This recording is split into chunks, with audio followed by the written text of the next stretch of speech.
नमस्कार जोहार, मैं भरत आपका स्वागत करता हूँ डीएनयू झारखंड में। चले बढ़ते हैं झारखंड की प्रमुख खबरों की ओर। छात्र नेता से राजनेता बने जयराम महतो, बनाई नई पार्टी, लोकसभा व विधानसभा चुनाव में ठोकेंगे ताल। दरअसल आपको बता दूं, छात्र नेता जयराम महतो ने रविवार को एक नई राजनीतिक पार्टी बनाई। इस पार्टी का नाम झारखंड भाषा खतियान संघर्ष समिति JBKSS रखा है। वहीं इस पार्टी का चिन्ह टाइगर रखा है। जयराम इस पार्टी के अध्यक्ष बने हैं। नई पार्टी की घोषणा के साथ ही उन्होंने झारखंड के सभी लोकसभा और विधानसभा चुनाव लड़ने का ऐलान भी किया। साथ ही कहा कि जब तक 1932 का खतियान लागू नहीं हो जाता तब तक चुपचाप नहीं बैठेंगे। दरअसल आपको बता दूं, रविवार 18 जून 2023 को बल्लापुर के हवाई पट्टी मैदान में राज्य स्तरीय अधिवेशन में सर्वसम्मति JBKSS गठन का फैसला किया गया। 2024 के लोकसभा एवं विधानसभा की सभी सीटों पर चुनाव लड़ने के लिए सर्वसम्मति से JBKSS पार्टी बनाई गई। भीषण गर्मी के बावजूद राज्य के विभिन्न हिस्सों से बड़ी संख्या में लोग अधिवेशन में शामिल हुए। आपको ये भी बता दो, अधिवेशन को संबोधित करते हुए छात्र नेता से राजनेता बने जयराम महतो ने कहा कि शहीदों के अरमानों का झारखंड नहीं बन पाया है। झारखंड के लिए झारखंडियों ने कुर्बानी दी। बाहर के लोग यहाँ राज कर रहे हैं, जिसको अपना समझकर राजकाज सौंपा। पूरे झारखंड की जनता को निराश कर रहे हैं। संप्रदायवाद, पूंजीवाद के रास्ते झारखंड की जनता को बरगलाया जा रहा है। जब तक 1932 का खतियान लागू नहीं हो जाता तब तक JBKSS चुपचाप नहीं बैठेगी। UPSC PT पास करने वाले ST/SC अभ्यर्थियों को मिलेंगे 1 लाख रुपए। 27 जुलाई तक करे आवेदन। दरअसल आपको बता दो, SC/ST सिविल सेवा प्रोत्साहन योजना के तहत UPSC की PT परीक्षा पास करने वाले छात्र छात्राओं को 1-1 लाख रुपए दिए जाएंगे। यह राशि विद्यार्थियों को मुख्य परीक्षा व साक्षात्कार की तैयारी करने में मदद करेगी। आदिवासी कल्याण आयुक्त कार्यालय ने वित्तीय वर्ष 2023-24 में सिविल सेवा परीक्षा की प्रारंभिक परीक्षा में उत्तीर्ण ST/SC छात्र छात्राओं से आवेदन आमंत्रित किए हैं। योजना का लाभ झारखंड से इंटर और स्नातक परीक्षा पास करने वाले SC/ST छात्र छात्राओं को ही मिलेगा। सभी स्रोतों से अधिकतम पारिवारिक आय 2.5 लाख रुपए से अधिक नहीं होनी चाहिए। ये योजना का लाभ लेने की पात्रता है। किसी भी अभ्यर्थी को योजना का लाभ एक बार से अधिक नहीं मिलेगा। इसके अलावा राज्य या केंद्र सरकार द्वारा सिविल सेवा परीक्षाओं के लिए संचालित कोचिंग का लाभ ले रहे विद्यार्थी भी योजना का लाभ नहीं ले सकेंगे। UPSC PT पास कर चुके ST/SC अभ्यर्थियों के लिए इस योजना का लाभ लेने के लिए आवेदन देने की अंतिम तिथि 27 जुलाई निर्धारित की गई है। 2013 से 2016 के बीच बने जन्म व मृत्यु प्रमाण पत्रों का डाटा रांची नगर निगम से गायब। दरअसल आपको बता दूं, वर्ष 2013 से वर्ष 2016 के बीच अगर आपने रांची नगर निगम से जन्म व मृत्यु प्रमाण पत्र बनवाया है तो वह कागज का एक टुकड़ा भर है। अगर आप इन प्रमाण पत्रों की डुप्लीकेट कॉपी या इसमें किसी तरह की सुधार के लिए नगर निगम चाहते हैं तो वहाँ तैनात कर्मियों का एक ही जवाब होता है कि इन 3 वर्षों में बने प्रमाण पत्र का डाटा उनके पास नहीं है। इस कारण ऐसे प्रमाण पत्रों को हम न सत्यापित कर सकते और न ही इसका डुप्लीकेट दे सकते हैं। ऐसे लोगों के निगम कर्मी नए सिरे से प्रमाण पत्र बनाने की सलाह दे रहे हैं। दरअसल आपको ये भी बता दूं, वर्ष 2013 में रांची नगर निगम में जन्म व मृत्यु प्रमाण पत्र बनाने का काम प्रज्ञा केंद्र से शुरू हुआ। उस समय प्रज्ञा केंद्रों के संचालन JBIT द्वारा किया जा रहा था। 2016 तक इन प्रमाण पत्रों का बनाने का काम प्रज्ञा केंद्र से ही किया गया। 2017 से जन्म व मृत्यु प्रमाण पत्र बनाने का काम केंद्र सरकार के CRS पोर्टल से शुरू हुआ। यहाँ नगर निगम से एक चूक यह हुई कि निगम ने JBIT से इन 3 वर्षों में जारी किए गए प्रमाण पत्रों का डाटा लेकर नए पोर्टल पर अपलोड नहीं किया। इस कारण यह समस्या उत्पन्न हुई। खबरों में आगे बढ़ने से पहले आपसे छोटी सी निवेदन है कि अगर आप इस चैनल पर नए हैं तो चैनल को सब्सक्राइब अवश्य कर ले ताकि झारखंड की हर खबर आप तक पहुँचा सके।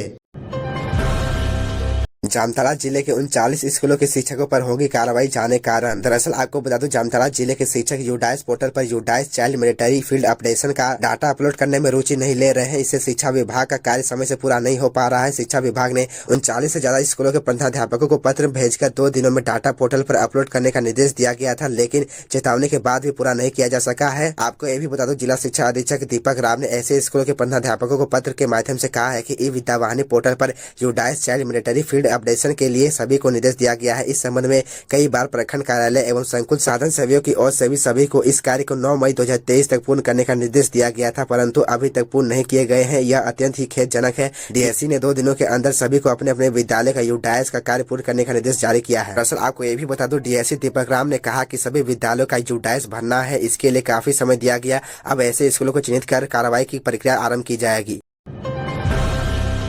झारखंड में जानलेवा हुई गर्मी, अब तक 13 लोगों की मौत, आज भी तेज लू चलने का अलर्ट। आपको बता दूं, झारखंड में गर्मी जानलेवा हो गई है। यहाँ बीते 24 घंटे में गर्मी और लू से 13 लोगों की मौत हो गई। मृतकों में 7 पलामू के हैं, धनबाद में 2 लोगों की जान गई, रामगढ़, दुमका, जमशेदपुर व रांची के कलारी में 1-1 की जान गई। 20 बीच गोड्डा के तापमान रविवार को 46 डिग्री को पार कर गया। यहाँ पारा 46.5 डिग्री पर रहा। हालांकि रांची का राहत मिली और पारा 41 से थोड़ा नीचे आ गया। मौसम विभाग का कहना है कि राज्य में 20 जून से बारिश की उम्मीद है। आपको बता दो, भीषण गर्मी के बीच राज्य में बिजली कटौती से लोगों की परेशानी और बढ़ गई है। राज्य में शनिवार को पूरे दिन बिजली की उपलब्धता मांग के बराबर रही, लेकिन स्थानीय खराबियों के कारण ब्रेकडाउन व लो वोल्टेज की समस्या बढ़ी हुई है। राज्य में भूमिगत केबल जल जाने के कारण घंटों कटौती से लोग बिलबिला गए।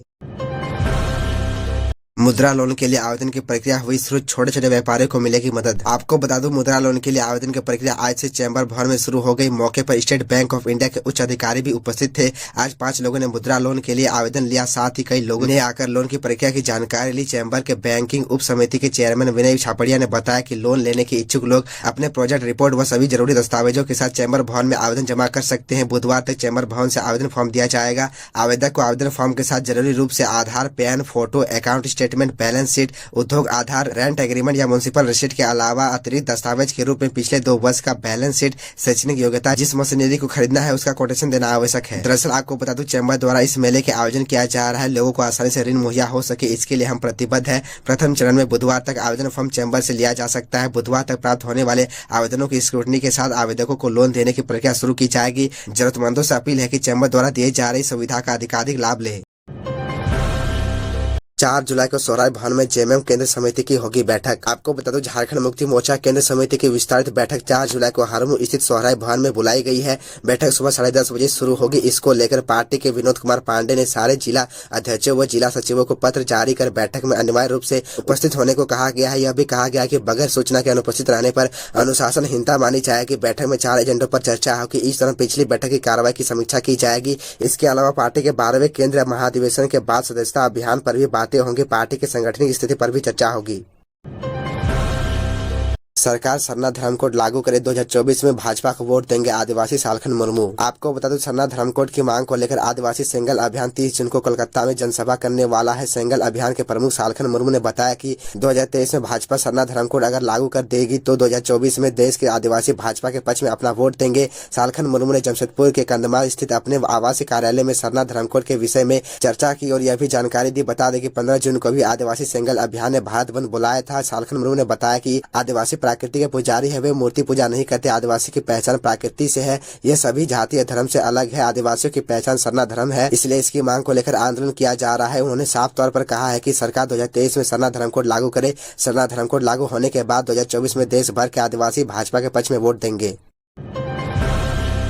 गर्मी के बढ़ते प्रकोप से अब 21 जून तक बंद रहेंगे स्कूल। 9वीं से 12वीं तक केवल 4 घंटे ही होंगे क्लास। आपको बता दो, भीषण गर्मी को देखते हुए झारखंड में एक बार फिर स्कूलों में छुट्टियां बढ़ाने का आदेश जारी किया गया है, जिसके तहत कक्षा केजी से कक्षा 8वीं तक के सभी सरकारी स्कूल 19 से 21 जून तक बंद रहेंगे। वहीं कक्षा 9वीं से 12वीं तक की क्लास सुबह 7 बजे से दिन के 11 बजे तक संचालित होंगी। शिक्षा सचिव के रवि कुमार ने इसको लेकर रविवार को आदेश जारी कर दिया है। सचिव ने कहा है कि बताया कि भीषण गर्मी को देखते हुए ऐसा निर्णय लिया गया है। उन्होंने कहा है कि इस अवधि में बच्चों की पढ़ाई में होने वाली क्षति के भरपाई के संबंध में अलग से निर्णय लेते हुए आदेश जारी किया जाएगा। दरअसल आपको ये भी बता दूं, शिक्षा सचिव ने इस संबंध में राज्य के सभी उपायुक्त, सभी क्षेत्र शिक्षा निदेशक, जिला शिक्षा पदाधिकारी और जिला शिक्षा अधीक्षक को इसका पालन करने का आदेश दिया है। शिक्षा विभाग द्वारा जारी पत्र में पिछले दिनों विभाग द्वारा 11 जून को जारी आदेश में संशोधन करते हुए राज्य में अत्यधिक गर्मी और लू को ध्यान में रखते हुए सभी कोटि के सरकारी, गैर सरकारी सहायता प्राप्त, गैर सहायता प्राप्त अल्पसंख्यक सहित सभी निजी विद्यालय में कक्षा केजी से कक्षा 8 तक के स्कूलों को 17 जून तक बंद रखने का निर्णय लिया था। वहीं 9वीं से 12वीं तक के लिए कक्षाएं पूरी तरह से चालू रखा गया था, जिसको लेकर विवाद उठा था। तो यह थी झारखंड की टॉप बड़ी खबरें और इसी तरह झारखंड की छोटी सी बड़ी खबरों को देखने के लिए